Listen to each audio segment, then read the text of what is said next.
नमस्कार, आदाब। आप सभी का एक बार फिर से स्वागत है इनकम टैक्स के इंट्रोडक्शन के पार्ट 4 में। जैसा कि आप सभी को पता है, हम लोगों ने आपका इनकम टैक्स सब्जेक्ट शुरू कर दिया था और हम लोगों ने आपका पहला चैप्टर ऑलमोस्ट कंप्लीट कर दिया था। ये लास्ट वीडियो रहेगा आपका पहला चैप्टर से रिलेटेड, जहां पे हम लोग बात कर रहे थे introduction and the some important definitions. जैसा कि आप सभी को पता है, जितनी भी इंपॉर्टेंट डेफिनेशन थी मैं वो लास्ट वीडियो में आपको कवर करा चुका हूं, जहां पे हम लोगों ने बात की थी सेक्शन 2 और सेक्शन 3 की। आज हम बात करेंगे बेसिकली इनकम टैक्स की कुछ कैरेक्टरिस्टिक्स के बारे में, और आज मैं आपको सिखाऊंगा कि किस तरीके से आप लोग इनकम टैक्स को कैलकुलेट कर सकते हो। प्लस में हम देखेंगे एग्जैक्टली इनकम टैक्स रेट क्या है असेसमेंट ईयर 2024-25 के लिए। तमाम डिटेल हम इस वीडियो में जानने वाले हैं, तो बने रहे लास्ट तक। उससे पहले चैनल पे पहली बार आए हैं तो मेक श्योर करके चैनल को सब्सक्राइब और बेल आइकन को प्रेस कर लीजिएगा, क्योंकि ऐसा ही अमेजिंग कंटेंट आपको सिर्फ इसी चैनल पे मिलता है। तो विदाउट वेस्टिंग टाइम चलिए शुरू करते हैं। देखिए,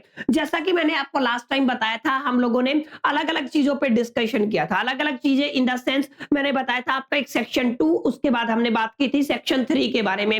अब अगर आपको याद है कि मैंने क्या पढ़ाया था आपको लास्ट टाइम, तो सेक्शन 3 के अंदर माय डियर फ्रेंड्स हम लोगों ने एक ही डेफिनेशन देखी थी, जिसको हम लोगों ने क्या कहा था, जिसको हम लोगों ने कहा था प्रीवियस ईयर। प्रीवियस ईयर की क्या डेफिनेशन थी? जिस साल आप लोग पैसा अर्न करते हो ना, उसको क्या बोलते हैं आप लोग? Previous year. और प्रीवियस ईयर से जो नेक्स्ट ईयर होता है, जिसके अंदर आपकी जो इनकम है वो टैक्सेबल हो जाती है, उसको क्या बोला था? बेसिकली हम लोगों ने उसको बोला था आपका असेसमेंट ईयर। अगर आप सभी को याद है तो इतना मैं पढ़ा चुका हूं। और असेसमेंट ईयर आपके सेक्शन 2 सब पॉइंट नंबर 9 में डिफाइन किया गया था, ये भी हम डिस्कशन कर चुके हैं। इसके अलावा अगर आप सभी को याद हो, सेक्शन 2 सब पॉइंट नंबर 7, सेक्शन 2 सब पॉइंट नंबर 9, सेक्शन 2 सब पॉइंट नंबर 24, सेक्शन 229C और उसके बाद 231 के बारे में हमने डिस्कशन किया था, जहां पे 7 जो सेक्शन 7 है वो एसएससी की डेफिनेशन को डिफाइन करता था।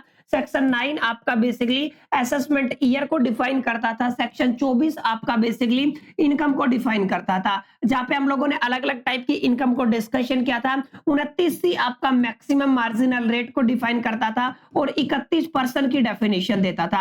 अगर आप लोगों ने वो वाला वीडियो नहीं देखा है तो पार्ट 3 के नाम से होगा, प्लेलिस्ट में जाके आप चेक करेंगे तो आपको मिल जाएगा। तो मेक श्योर करके पहले वो वीडियो देख लीजिए, ताकि आज का वीडियो आप लोग स्मूथली, इजीली और आसान तरीके से समझ पाए, क्योंकि आज का वीडियो काफी इंपॉर्टेंट रहने वाला है। देखिए, हमने लास्ट टाइम बात किया था आपके इनकम टैक्स के ऊपर, ठीक है, क्योंकि आपका चैप्टर का ही नाम क्या है, आपके सब्जेक्ट का ही नाम क्या है? Income tax. इससे पहले हम लोग बात कर चुके हैं कि इनकम टैक्स एक ऐसा डायरेक्ट टैक्स होता है, ठीक है, जो एक इंडिविजुअल है वो एक साल के दरमियान कितना इनकम लेके आता है उसके ऊपर चार्ज होता है। कोई भी बिजनेस एक साल के दरमियान जितना पैसा कमाता है उसके ऊपर एक चार्ज टैक्स होता है, डायरेक्ट चार्ज टैक्स। उसको क्या बोलते हैं हम लोग? Basically income tax. और मैंने बताया था इनकम टैक्स को अगर आपको समझना है तो केवल एक फैक्टर से काम नहीं चलेगा, केवल इनकम टैक्स एक्ट या इनकम टैक्स रूल 1962 से काम नहीं चलेगा। इसके अलावा एनुअल बिल्स को भी अंडरस्टैंड करना पड़ता है। इसके अलावा हमें अलग अलग जो भी सर्कुलर्स या नोटिफिकेशन जारी करती है, जो भी आपका central board of direct tax है, वो उनको भी अंडरस्टैंड करना पड़ेगा। इसके अलावा भी हमें और 3-4 चीजों के बारे में डिस्कशन करना पड़ेगा, तभी हम इनकम टैक्स को अंडरस्टैंड कर पाएंगे। आज हम बात करेंगे इनकम टैक्स की जो प्रॉपर्टीज है वो क्या क्या रहने वाली है। मतलब आपसे पूछी जाए प्रॉपर्टी, आप लोग कह सकते हैं characteristics of the income tax, मतलब इनकम टैक्स के क्या क्या गुण धर्म है। देखिए, सबसे पहले तो मैंने बात की इनकम टैक्स आपका क्या है? एक डायरेक्ट टैक्स है। क्लियर है? डायरेक्ट टैक्स को अगर आप लोगों को याद हो तो हमने बात की थी, डायरेक्ट टैक्स वो टैक्स होता है जिसके बर्डन को आप लोग शिफ्ट नहीं कर सकते हो, ठीक है, जिसके बर्डन को क्या नहीं किया जा सकता है? शिफ्ट नहीं किया जा सकता। तो उसको क्या बोलते हो आप लोग? उसको बोलते हो आप लोग इनकम टैक्स या फिर डायरेक्ट टैक्स, ठीक है। तो यहाँ पे अलग अलग टैक्सेस आते हैं, लेकिन आपका जो इनकम टैक्स है वो एक डायरेक्ट टैक्स होता है, मतलब जिस व्यक्ति को पे करना है उसको वही पे करेगा। इसके अलावा आप इसको शिफ्ट नहीं कर सकते हो। जैसे जीएसटी को शिफ्ट किया जा सकता है, जो आपका सेल्समैन है या फिर जो भी आपका सेलर हो, बायर के ऊपर शिफ्ट कर देता है, लेकिन इस केस में आप लोग अपने टैक्स को शिफ्ट नहीं कर सकते हो। इनकम टैक्स उसी आदमी को देना पड़ेगा जिसने इनकम किया है। क्लियर? तो पहली कैरेक्टरिस्टिक प्रॉपर्टी थी वो क्या थी? कि income tax is a direct tax. अगर सेकंड प्रॉपर्टी की बात करूं तो इनकम टैक्स आपका कैसा टैक्स है? Central tax. इसका क्या मतलब होता है my dear friends?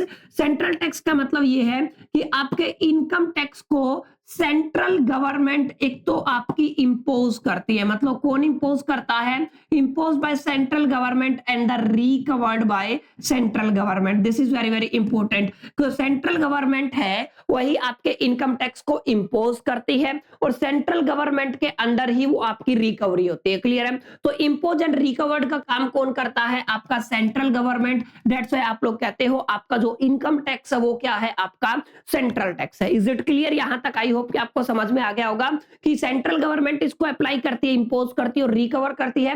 That's why it's called the central tax. और डायरेक्ट टैक्स का मतलब क्या है? इसके बर्डन को हम लोग शिफ्ट नहीं कर सकते हैं। अगला है tax on the total income. जैसा कि मैंने बताया कि आपकी टोटल इनकम के ऊपर, एनुअल इनकम के ऊपर, एनुअल का टोटल जो इनकम रहेगा उसके ऊपर हमेशा टैक्स लगता है। क्लियर है? तो जो भी आप लोग साल के दरमियान एक साल में जितना पैसा कमाते हैं एनुअली या ईयरली, तो उसके ऊपर आपको क्या देना पड़ता है? टैक्स देना पड़ता है माय डियर फ्रेंड्स। ये हम लोगों ने बात की। इसके अलावा this is going to be very very important point. हमने कहा टैक्स एग्जेम्प्टेड लिमिट, मतलब एक ऐसी लिमिट जिसको एक्सीड करते हो तो आपको टैक्स पे करना पड़ेगा, जिससे अगर नीचे आपकी इनकम रहती है तो आपको टैक्स यहाँ पे नहीं देना पड़ेगा।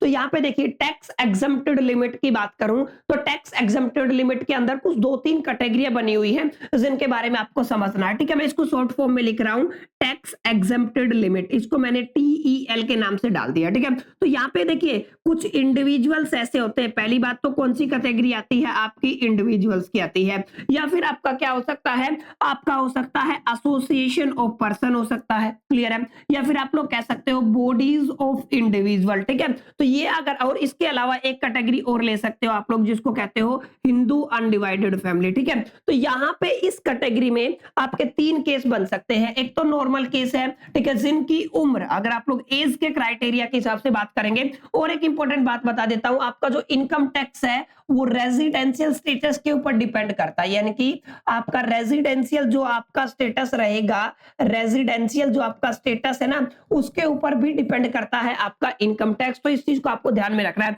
कोई भी इंडिविजुअल या फिर एसोसिएशन ऑफ पर्सन या बॉडी ऑफ इंडिविजुअल या फिर हिंदू अनडिवाइडेड फैमिली का कोई भी मेंबर है, इनकम के केस में बात कर रहा हूं, जो आपकी टैक्स एग्जेम्प्टेड लिमिट क्या होती है, जिस लिमिट के ऊपर अगर आपकी इनकम जाती है तो आपको पैसा देना पड़ता है। देखिए पहली तो आपकी अगर एज क्राइटेरिया की मैं बात करूं, you are a Indian and age criteria आपका है लेस देन 60, पहला क्राइटेरिया ये बनेगा। या आपकी जो एज है वो कितनी है, 60 से 80 की कैटेगरी में आती है। या आपकी उम्र ग्रेटर देन आपकी 80 रहती है। ठीक है, अगर आपकी उम्र कितनी है, 80 से ज्यादा है। तो 3 कैटेगरी माय डियर फ्रेंड्स आपकी यहाँ पे बनती है।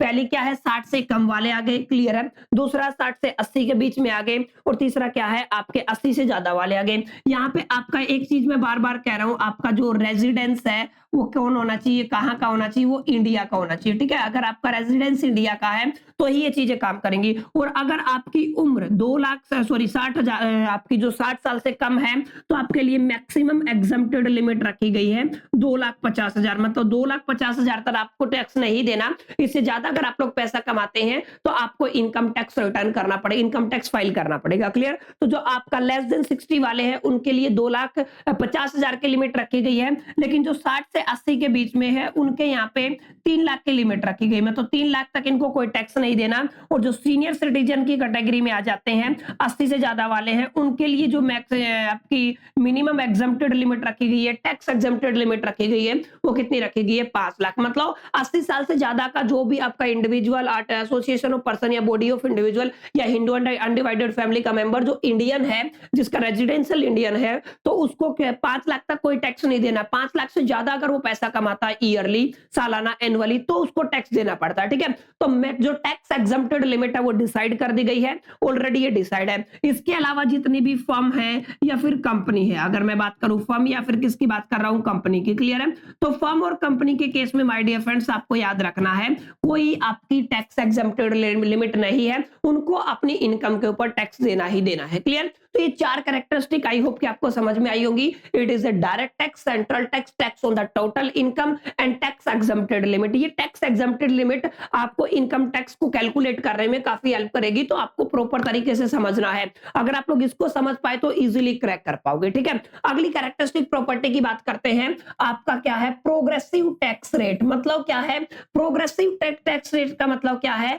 जैसे जैसे इनकम इंक्रीज होती है ना माय डियर फ्रेंड्स, जैसे जैसे क्या होती है आपकी इनकम इंक्रीज होती है, वैसे वैसे आपका टैक्स रेट भी इंक्रीज होता चला जाता है।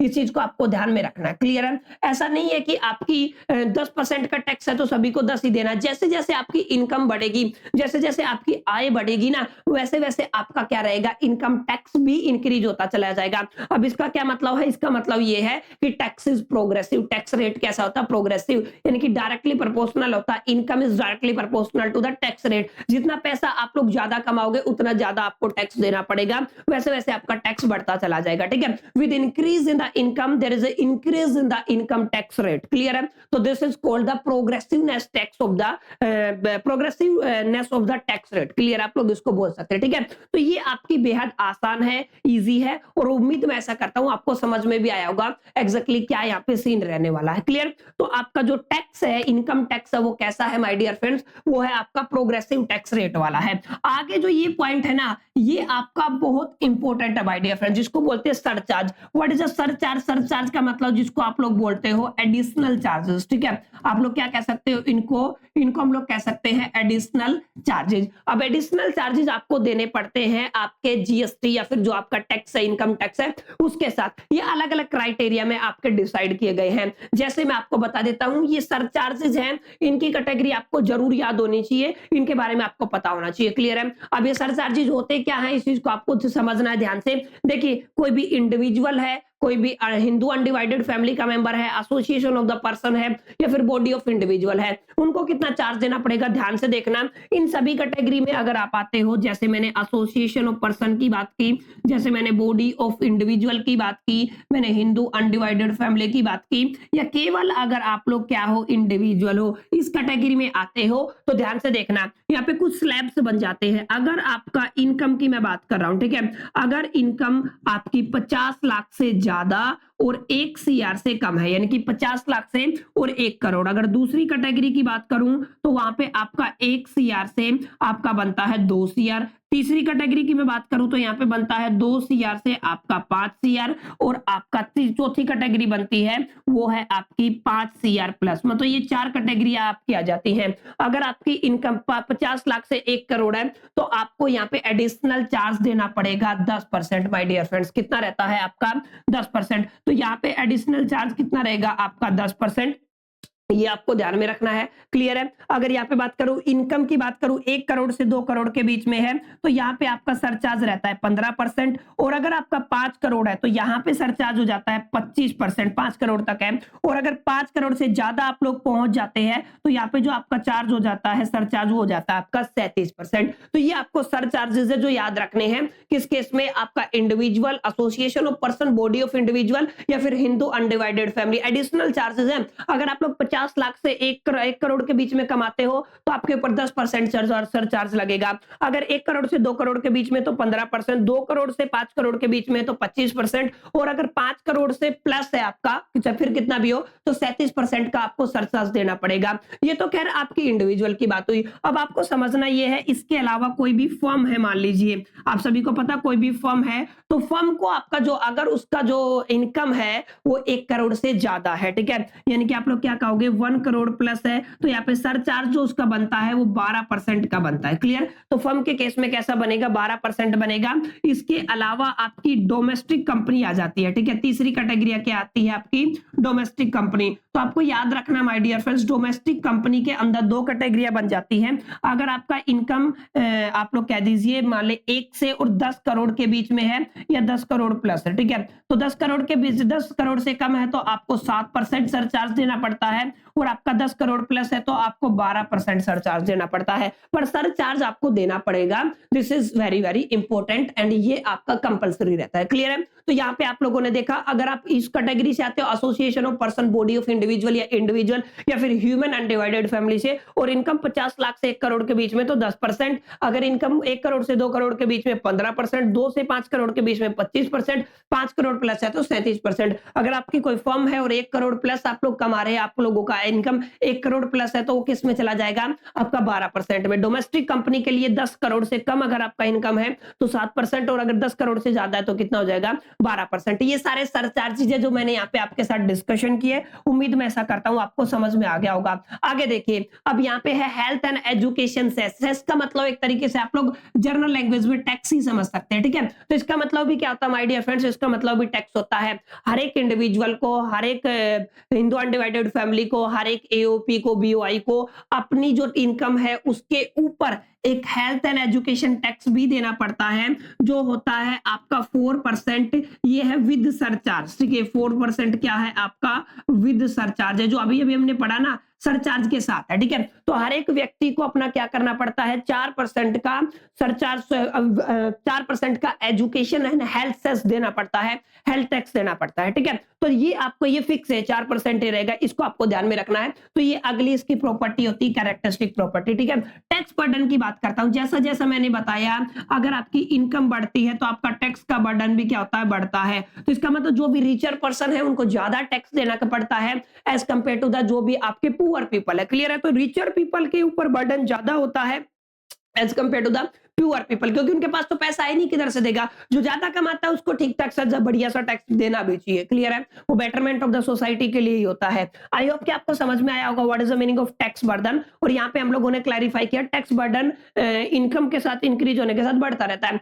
एडमिनिस्ट्रेशन की बात करूं तो मैंने बताया इनकम टैक्स को कलेक्ट करने का काम माय डियर फ्रेंड्स किसका होता है, इनकम टैक्स को कलेक्ट करने का काम होता है आपका इनकम टैक्स डिपार्टमेंट का। क्लियर है। तो आपको ध्यान रखना है किसका होता है, इनकम टैक्स डिपार्टमेंट का, जो आपका काम करता है under the central board of direct tax, CBDT के अंडर काम करता है आपका इनकम टैक्स, ठीक है। तो central board of direct tax है, वही आपके जितने भी सर्कुलर्स हैं, वही आपके सारे नोटिफिकेशन रिलीज करता है। नोटिफिकेशन जो आम जनता के लिए भी यूजफुल होते हैं, और सर्कुलर जो ऑफिसर्स के लिए, इनकम टैक्स ऑफिसर्स के लिए यूजफुल होते हैं। क्लियर है। तो यहां पे मैंने करीब करीब 2, 4, 5 और 4, 9, 10 ऐसी कैरेक्टरिस्टिक प्रॉपर्टी बताई जो आपको इनकम टैक्स को समझने में, न केवल समझने में, उसको डिफाइन करने में आपकी काफी हेल्प कर सकती हैं। तो अगर आपसे पूछा जाता है what are the characteristic of the income tax, you can easily and explain briefly each and every point that we discuss in this video. Clear. I hope कि आपको अच्छे से समझ में आया होगा कि क्या क्या कैरेक्टरिस्टिक प्रॉपर्टी रहने वाली है और उनका अपना क्या मीनिंग होता है। ये भी बात मैंने आपसे किया माय डियर फ्रेंड्स, ठीक है। अब चलते हैं आगे। अब हम बात करेंगे procedure of calculating the income tax. आपको क्या करना है my dear friends, income tax को कैलकुलेट करना है, ठीक है। तो इनकम टैक्स को जब आप लोग कैलकुलेट करते हो तो बुनियादी तौर पे आपको 4 स्टेप्स फॉलो करनी पड़ती है, ठीक है। ये चारों स्टेप्स अभी मैं आपको डिटेल में समझाने वाला हूं, आपको प्रॉपर तरीके से समझना, ठीक है। 4 स्टेप हम लोग किसके लिए करते हैं, अगर हमें क्या करना है, हमें कैलकुलेट करना है इनकम टैक्स को। क्लियर है। हमें क्या करना है, हमें इनकम टैक्स को कैलकुलेट करना है। अब समझने वाली बात क्या है, क्योंकि टैक्स है, टैक्स का मतलब क्या है, जो रेट फिक्स कर दिया वो कर दिया, ठीक है। आपको एक अमाउंट ऑफ रेट या फिर एक परसेंटेज ऑफ रेट मिलेगा, ठीक है। आपके पास चैलेंज क्या है, आपके पास चैलेंज है इनकम के अंदर टैक्सेबल इनकम को कैलकुलेट करना, ठीक है। आपको क्या करना है, आपको टैक्सेबल इनकम को कैलकुलेट करना है, जो कितनी स्टेप में होगा, 4 स्टेप में होगा। पहली स्टेप में क्या करना, देखिए पहली स्टेप में आपको माय डियर फ्रेंड्स आपकी जितनी भी इनकम है उनको 5 हेड में डिवाइड कर लेना है। अगर आपको याद हो तो मैंने बताया था 5 हेड के अंदर कौन कौन सी इनकम आती है, लास्ट वीडियो में मैं एक बार फिर से यहाँ पे लिख देता हूं। 5 हेड के अंदर आपको डिवाइड करना, जो जिस हेड की इनकम है वो वहां पे लिख देंगे, ठीक है। तो 5 हेड में सबसे पहला, जैसे अगर मैं यहाँ पे लिख देता हूं, मान लीजिए आपका 5 हेड मैंने लिखा, ठीक है, जो भी इनकम है, तो पहला क्या होता है, आपकी सैलरीज होती है, ठीक है। तो जितनी भी आपकी सैलरीज है वो किसके अंदर आती है, वो इस कैटेगरी के अंदर आती है। सेकंड, अगर आप लोग बात करते हो, ठीक है, अगर आप लोग कहते हो गेन या फिर प्रॉफिट, क्या कह रहा हूं मैं, gain and profit from business and profession, ठीक है। क्या कहते हो, फ्रॉम बिजनेस एंड, आप लोग क्या कहते हो, कोई भी प्रोफेशन। अगर आप लोग एक प्रोफेशनल पर्सन है तो आपके पास क्या होगा, प्रॉफिट या फिर गेन्स फ्रॉम द बिजनेस, ठीक है। सेकंड है, अगर आपके पास कोई भी हाउस होल्ड प्रॉपर्टी है, ठीक है। तो अगर आपके पास क्या है, आपकी हाउस होल्ड क्या है, प्रॉपर्टी, तो उस केस में रेंटल इनकम वगैरह भी किस कैटेगरी में आती है, इसी कैटेगरी में आती है। इसके अलावा हमने बात की जो भी आपका कैपिटल गेन होता है, कैपिटल गेन मतलब आपने कोई भी एसेट सेल आउट किया, उस केस में जो भी गेन होता है उसको क्या बोलते हैं आप लोग, capital gain. And other income sources जो भी हो गए आपके अदर इनकम सोर्सेज। अब ये क्या होता है अदर इनकम सोर्सेज, जैसे आपने लॉटरी खेला या अदर जो भी एक्स वाई जेड रीजन है जहां से आपको अलग से एक तरीके से इनकम होती है, तो उसको क्या बोलते हो, उसको बोलते हैं माय डियर फ्रेंड्स बेसिकली आपका यहाँ पे अदर इनकम सोर्स, ठीक है। तो यहाँ पे आपको सबसे पहला काम क्या करना है, सबसे पहला काम करना है जिस कैटेगरी में आपकी इनकम आ रही है, हो सकता है वो सैलरी में आ रही हो सकता है वो gain and profit of business या प्रोफेशन में आ रही हो, या हो सकता है हाउस होल्ड प्रॉपर्टी के केस में, कैपिटल गेन के केस में, या फिर वो इनकम के केस में आ रही हो। तो आपको क्या कर देना है, आपको क्लासिफाई करना है, आपको बताना है, क्लासिफाई कर देना है, विभाजित कर देना, वर्गीकरण कर देना है कि मेरी जो इनकम है इस हेड में है। अब हर एक हेड के लिए जैसे सैलरी है, इसके लिए एक डिडक्शन मेंशन किया हुआ है, आगे हम लोग पढ़ने वाले हैं, ठीक है। इसके लिए एक डिडक्शन है, इसके लिए अलग से डिडक्शन है, इसके लिए अलग से, इसके लिए अलग से, इसके लिए अलग से, यानी कि हर एक कैटेगरी के लिए अलग अलग डिडक्शन है। तो हमें क्या करना है, जैसे सैलरी वाली कैटेगरी के अंदर से जो इनकम आई, मान लीजिए 50,000 आपका सैलरी आया, ठीक है, और उसके ऊपर डिडक्शन बनता है 10%, तो 5,000 माइनस कर देंगे। तो 5,000 माइनस करने, ये पहला स्टेप है, पहले तो हम सैलरी में अकाउंट या फिर सैलरी वाली कैटेगरी में उसको डिवाइड करेंगे, फिर उसका डिडक्शन माइनस करेंगे, जो बच जाएगा माय डियर फ्रेंड्स उसको बोलते हैं एसेसेबल इनकम। क्या बोलते हो आप लोग, एसेसेबल इनकम। क्लियर है। तो जो आपका बैलेंस लेफ्ट होता है आफ्टर द डिडक्टिंग, ठीक है, जो भी आपका एक डिसाइड किया जाता है परसेंटेज, तो उसको क्या बोलते हो, एसेसेबल इनकम। तो फर्स्ट स्टेप पे माय डियर फ्रेंड्स हम लोग क्या करते हैं, फर्स्ट स्टेप में हम लोग बेसिकली एसेसेबल इनकम को कैलकुलेट करते हैं, ठीक है। तो एसेसेबल इनकम का मतलब क्या है, पांचों हेड को आप लोगों ने क्या किया, अलग अलग डिवाइड कर दिया, क्लासिफाई कर दी इनकम को, फिर उसके अंदर से जो जो चीजें घटानी है उनको घटा दिया, जो बच गया वो क्या हो गया, एसेसेबल इनकम। तो पहली स्टेप थी। सेकंड स्टेप में आपको इसका टोटलिंग कर देना है। क्या कर देना है, टोटलिंग। जितनी भी आपकी अलग अलग इनकम आई, जैसे सैलरी के लिए अलग से एसेसेबल इनकम आएगी, ठीक है, गेन्स एंड प्रॉफिट के अंदर अलग से आएगी, ठीक है, उसके बाद कैपिटल गेन के अंदर अलग से आएगी, सबको क्या कर देना, सम कर देना है, सबका टोटल सेकंड स्टेप कहलाएगा माय डियर फ्रेंड्स, जिसको हम लोग कहते हैं ग्रोस टोटल इनकम, जिसको हम लोग कहते हैं ग्रोस टोटल इनकम। आगे मैं इसको जीटीआई से ही रिप्रेजेंट करूंगा, इस बात को आपको समझना है। क्लियर, आई होप कि आपको समझ में आया होगा। पहले स्टेप में पांचों हेड में डिवाइड करके उनके डिडक्शन को माइनस कर दिया, एसेसेबल इनकम आ गया। उसके बाद हमने देखा कि सबको जोड़ दिया, सबको जोड़ने के बाद क्या होगा, टोटल ग्रोस इनकम बन गया, ठीक है। तीसरी में आपको ध्यान में देना है, अब जो टोटल ग्रोस इनकम है इसके अंदर से भी डिडक्शन होता है my dear friends, according to the section 80C से 80U। अब ये क्या होता है, 80C से 80U आने वाले चैप्टर्स में हम लोग पढ़ेंगे, आगे आप पढ़ोगे, इन सभी को अंडरस्टैंड कर पाओगे कि ये सेक्शन कहता क्या है, ठीक है। तो आपको समझना क्या है, आपको समझना है जो जीटीआई आया, ग्रोस टोटल इनकम आई, उसके अंदर से भी डिडक्शन करेंगे, डिडक्शन करने के बाद जो बचेगा ना, जो तो बैलेंस लेफ्ट होगा, उस बैलेंस को बोलते हो आप लोग इनकम टैक्स, टीआई नहीं आईटी, इसको क्या बोलते हो आप लोग, इनकम टैक्स। क्लियर है। तो सॉरी, टैक्सेबल इनकम, क्या बोलते हैं आप लोग इसको, टैक्सेबल इनकम, सही लिखा हुआ है, ये क्या है आपका टैक्सेबल इनकम। तो ये क्या बन गया माय डियर फ्रेंड्स, ये बन गया आपका टैक्सेबल इनकम। आई होप कि आपको समझ में आया होगा। तीनों स्टेप बुनियादी तौर पे आपको क्लियर होगी होंगी कि exactly what is the meaning of taxable income और what is the meaning of assessable income और how to you can calculate the gross income, ठीक है। ग्रोस इनकम, जो ग्रोस टोटल इनकम को कैलकुलेट करने के बाद उसके अंदर से भी 80C से 80U सेक्शन के अंदर जो डिडक्शन दिए गए हैं उन डिडक्शन को क्या कर देना, माइनस, तो आपका क्या बच जाएगा, आपका टैक्सेबल इनकम बच जाएगा। इसी के लिए तो जद्दोजहद कर रहे थे हम लोग, हमें क्या कैलकुलेट करना था, टैक्सेबल इनकम ही कैलकुलेट करना था। उम्मीद में ऐसा करता हूं आपको समझ में आ गया होगा। तीनों स्टेप समझ में आई। अब चौथी स्टेप समझना ध्यान से, बहुत इंपॉर्टेंट है। चौथी स्टेप क्या कहती है, the amount of income tax payable calculated on the total income, किसके ऊपर कैलकुलेट की जाएगी, टोटल इनकम के ऊपर, और जो भी रेट है ना, रेट वो आपके फाइनेंस एक्ट में डिसाइड किए जाते हैं। मतलब अभी आप लोगों ने यहां तक आप लोगों ने क्या किया, टोटल इनकम को कैलकुलेट कर लिया, ठीक है। ये आपकी आ गई है, मान लीजिए टोटल इनकम, इसके ऊपर खाली आपको रेट अप्लाई करना है, क्या करना है, रेट ऑफ टैक्स अप्लाई करना है। अब ये क्या हो जाएगा आपका, ये बन गया आपका इनकम टैक्स, ठीक है। तो 4 स्टेप मैंने बताई आपको, पांचों हेड में डिवाइड करके जो डिडक्शन है माइनस कर देना है, ठीक है, वो आपकी एसेसेबल इनकम बन जाएगी। उसके बाद सबको टोटल कर देंगे तो ग्रोस टोटल इनकम हो जाएगी। उसके बाद अगर आप लोग 80C से 80U के अकॉर्डिंग जो भी डिडक्शन है वो लगाते हो तो ये आपकी टैक्सेबल इनकम बन जाएगी। फिर उसके बाद रेट अप्लाई करना है। याद रखना रेट आपके इनकम टैक्स एक्ट के अंदर नहीं होते हैं, फाइनेंस एक्ट के अंदर होता है, ठीक है। ये हर साल एनुअली आपका गवर्नमेंट रिलीज करता है, तो इस चीज को आपको ध्यान में रखना। क्लियर है? आसानी से आई होप कि आपको समझ में आया होगा। ये 4 स्टेप का फॉर्मूला है जिसकी हेल्प से 4 स्टेप फॉर्मूला जिसके हेल्प से हम लोग क्या कैलकुलेट कर सकते हैं माय डियर फ्रेंड्स, हम लोग इनकम टैक्स को कैलकुलेट कर सकते हैं। This is all about how you can calculate the income tax. उम्मीद करता हूं अच्छा लग रहा होगा, अच्छा सेशन पसंद आया होगा। पसंद आया तो लाइक करके मैक्सिमम फ्रेंड्स के साथ शेयर कर दीजिए। किसी भी ग्रुप में है, अगर कॉलेज ग्रुप में है तो वहां पे वीडियो को शेयर कर सकते हो। वापस आ जाइए, थोड़ा सा 5 या 10 मिनट और डिस्कशन करेंगे ताकि इस चैप्टर को मैं समराइज कर पाऊं। यहाँ पे आपको मैं रेट और समझा देता हूं। बाकी सब बातें तो हो गई कि कैसे कैलकुलेट करना है। अब बात करते हैं रेट के ऊपर कि एग्जैक्टली रेट कहां पे और कितनी कैटेगरी में बनने वाला है, ठीक है। ध्यान से देखना मेरी बात। अगर मैं बात करता हूं, अगर आपकी उम्र 60 से 80 के बीच में है, मैंने बताया था ना, अगर 60 से 80 के बीच में है तो आपके लिए मिनिमम एग्जम्प्टेड लिमिट 3 लाख है। मतलब 3 लाख तक तो आपको कोई पैसा ही नहीं देना, तो आप लोग देख लीजिए, कोई टैक्स ही नहीं देना, ठीक है। 3 लाख से आगे अगर अगले 2 लाख की बात करें तो उसके ऊपर 5% आपका टैक्स लगेगा।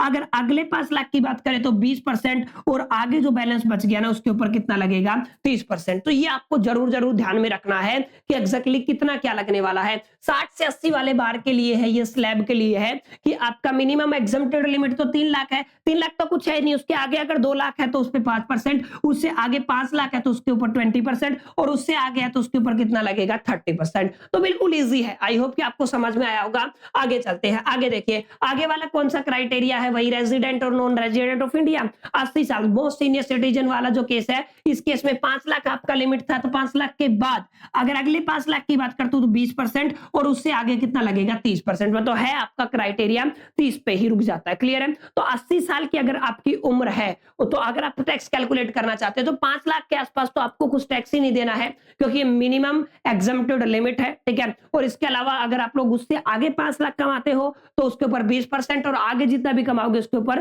30%। मोस्ट कॉमन जो है आपका लेस देन 60 वाला है, 60 साल से कम उम्र जिनकी है।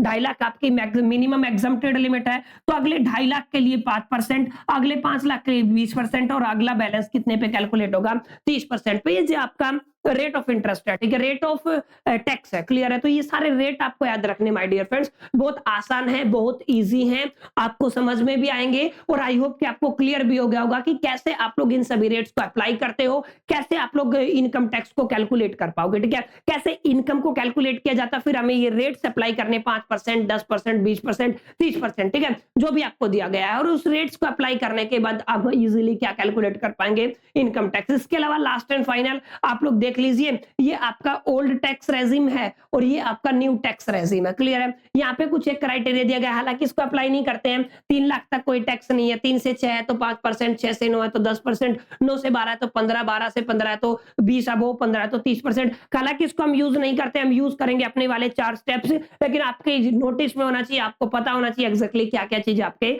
सिलेबस में है, ठीक है। तो this is all about your first chapter introduction my dear friends. I hope कि आपको समझ में आया होगा। यहाँ पे हम लोगों ने बहुत डिटेल में समझा कैसे इनकम टैक्स को कैलकुलेट किया जाता है, इनकम टैक्स क्या होता है, प्रॉपर्टी से लेके सेक्शन 2 और सेक्शन 3 को मैंने आपको समझाया। उम्मीद करता हूँ वीडियो अच्छा लगा होगा। अच्छा लगा तो दबा के लाइक कीजिए, मैक्सिमम फ्रेंड्स के साथ शेयर कर दीजिए। फर्स्ट टाइम आए तो चैनल को सब्सक्राइब कर लीजिएगा। चलिए मिलते हैं नेक्स्ट अनदर सेशन में, जब तक के लिए मैं all the best, keep learning.